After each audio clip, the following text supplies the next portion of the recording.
តែអាជីវកម្មច្រើនកន្លែងឯងតាក់តមានទីតាំងផ្លូវចិត្តតោះទៅមើលតែអាជីវកម្មខាងណាជាមួយខ្ញុំ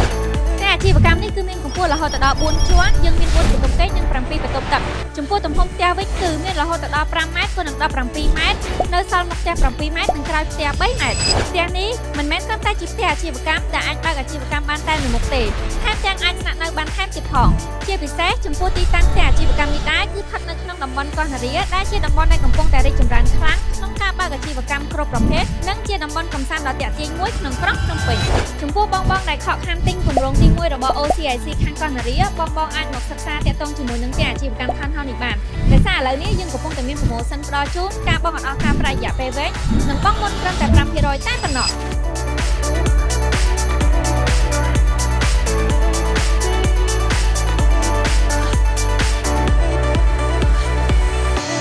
ដូច្នេះសម្រាប់បងដែលចង់បានតែអាជីវកម្មនៅក្នុងគម្រោងល្អទីតាំងល្អជាពិសេសនៅក្នុងតំបន់កោះនរាបងកុំភ្លេចទំនាក់ទំនងមកកាន់ក្រុមការងារ IP នៅលើនេះដើម្បីទទួលបានព័ត៌មានលម្អិត